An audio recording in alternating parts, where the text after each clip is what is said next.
Hello दोस्तों, मैं अंजू आप सभी का अपने YouTube चैनल अंजू अयोध्या पे स्वागत करती हूँ, अभिनंदन करती हूँ।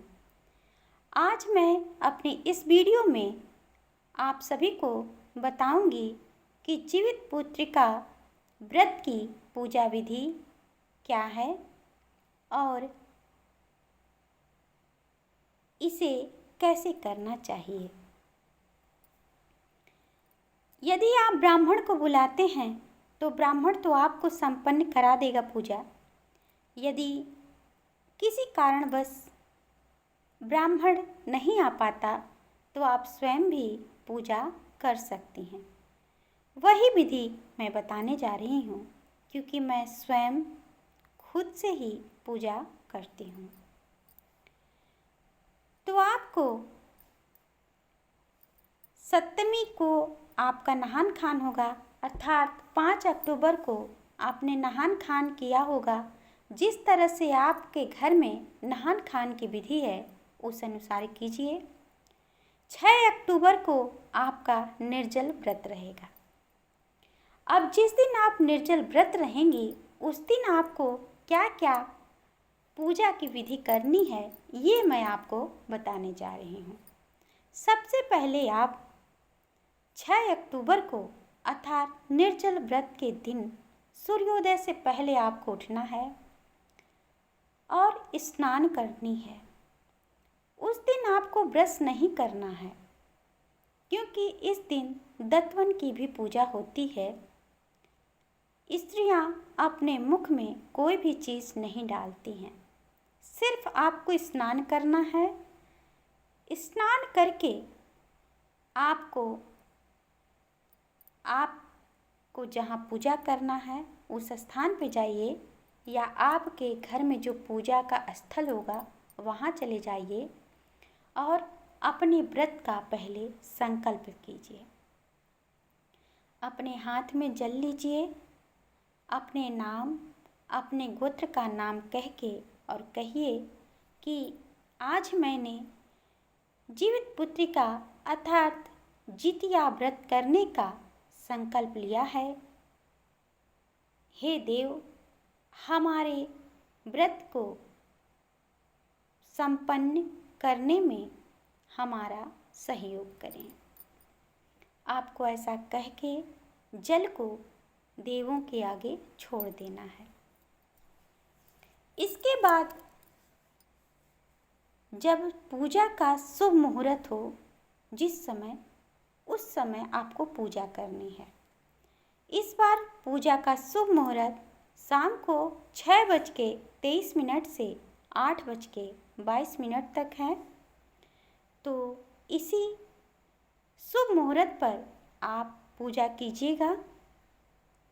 इसके लिए आपको क्या करना है, जहाँ आपको पूजा करना है, यदि वह स्थान कच्चा है, मिट्टी है, तो आपको उसे गोबर से लीपना है।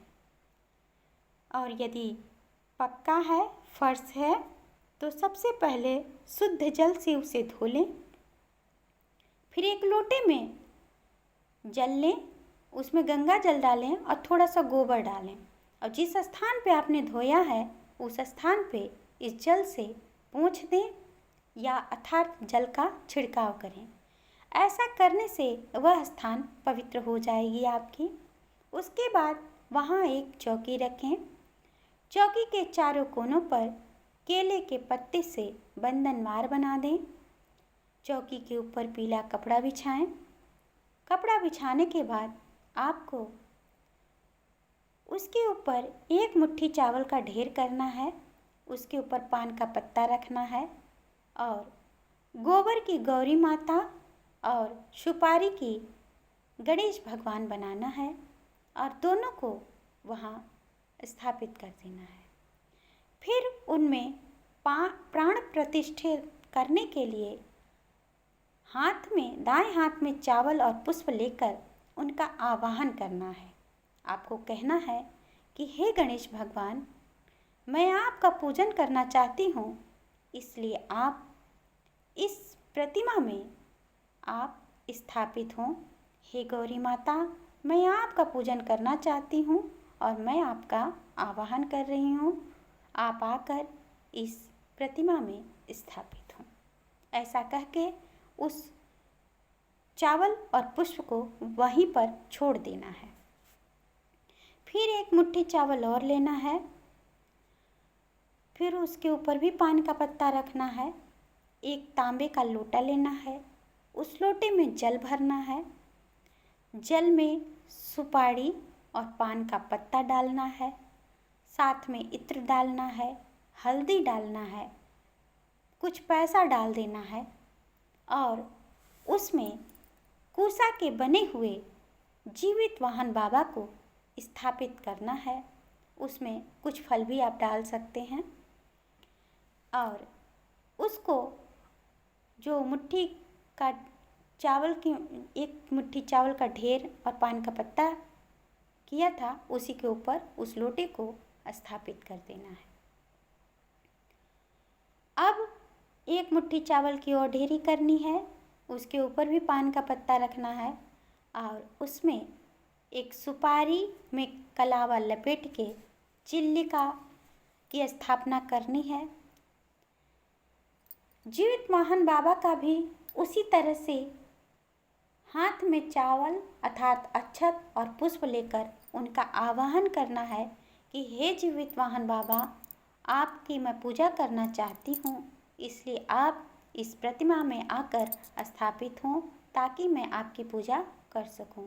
ऐसा कहकर उस लोटे के आगे अक्षत और फूल पुष्प को छोड़ देना है।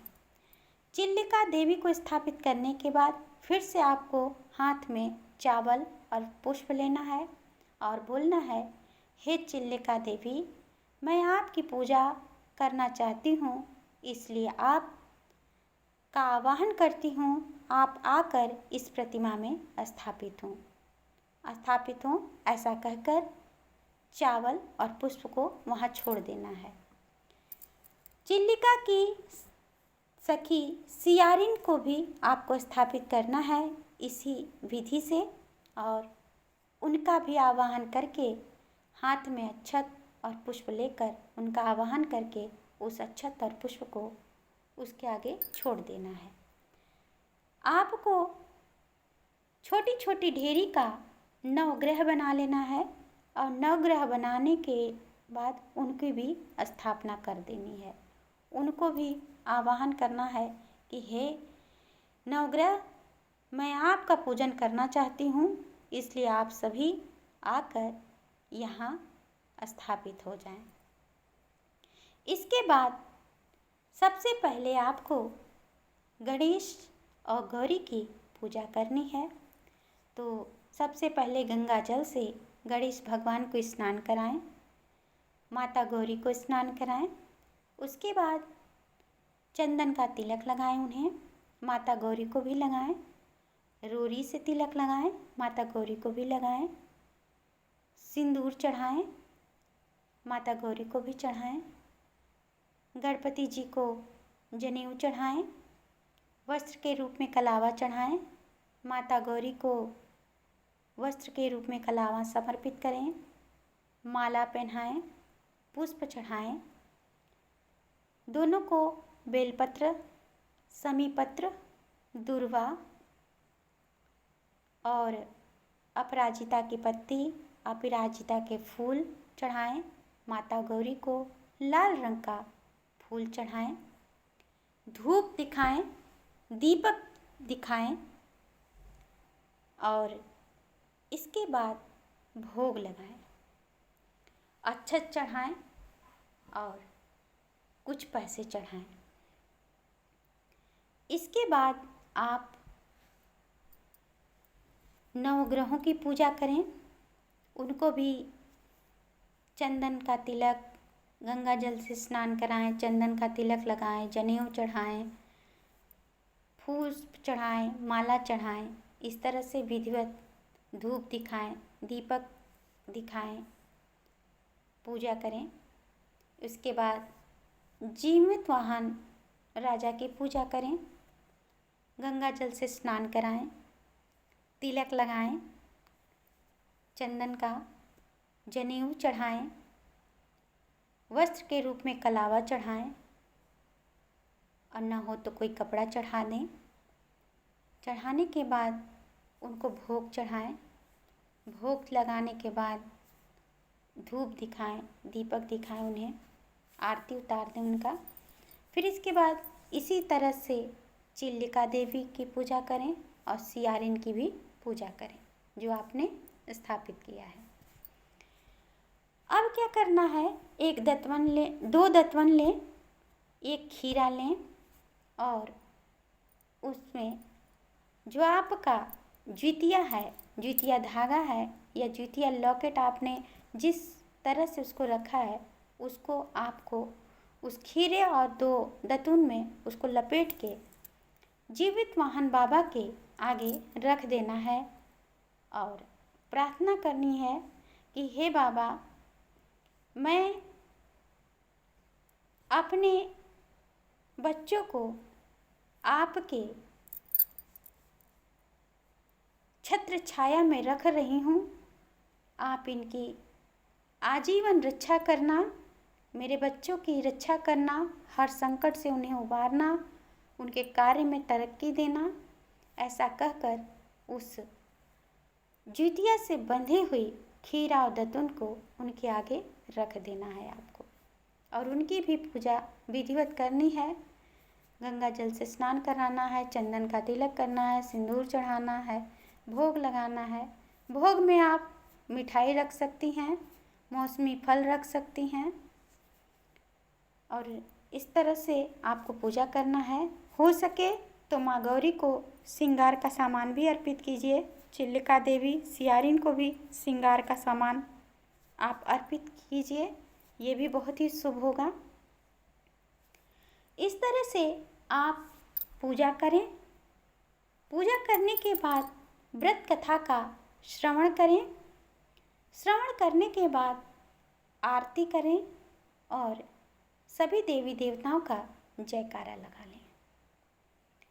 इसके बाद प्रणाम करें, बच्चे को बुला के भी प्रणाम करें, बड़ों का आशीर्वाद प्राप्त करें वहाँ पे, और उसके बाद चौकी को थोड़ा सा हिला दें और देवों से, जितने भी देवताओं की आपने पूजा की है, उनसे प्रार्थना करें कि हे देव, मैंने जो थोड़ा या ज़्यादा पूजा किया है उसे स्वीकार कीजिए, मेरी हर भूल को क्षमा कीजिए, क्योंकि मैं अज्ञानी हूँ और आपके प्रेम में होकर मैंने थोड़ा या ज़्यादा जो भी पूजा कर दिया है उसे स्वीकार कीजिए, मेरी हर भूल को क्षमा कीजिए। ऐसा कह के चौकी को हिलाएं और कहें कि हे देव, आप आए, मेरी पूजा को स्वीकार किए, आप सभी का बहुत बहुत धन्यवाद।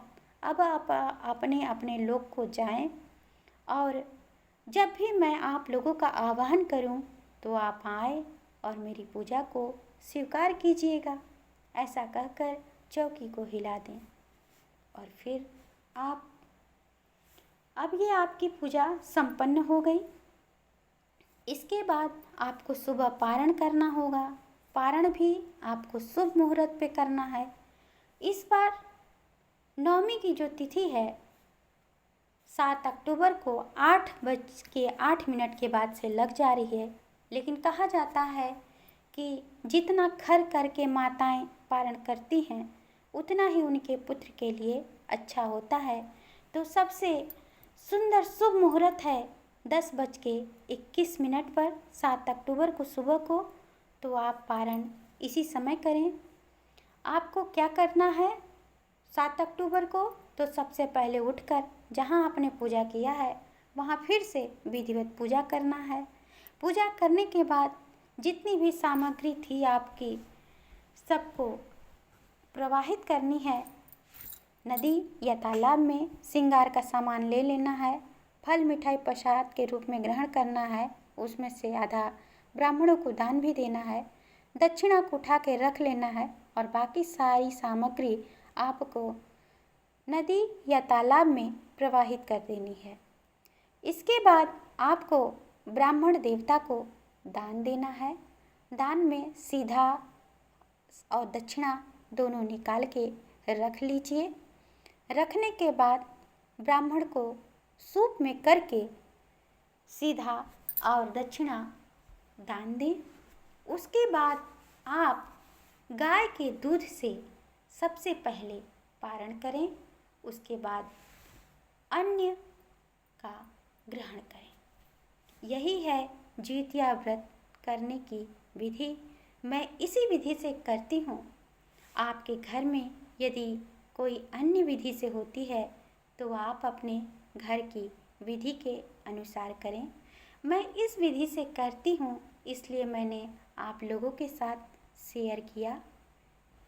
इसी के साथ आप सभी मेरे साथ एक बार प्रेम से बोलिए, गौरी गणेश भगवान की जय, गौरी के ललना की जय, जीवित वाहन बाबा की जय। हे जीवित वाहन बाबा, सभी के बाल गोपाल की रक्षा कीजिएगा। जो मेरी इस पूजा की व्रत विधि सुन रहा है वो सभी को आशीर्वाद दीजिएगा और सब पे अपनी दया दृष्टि बनाए रखिएगा। यही मेरी इच्छा है, यही मेरी कामना है। बोलिए जीवित वाहन बाबा की जय।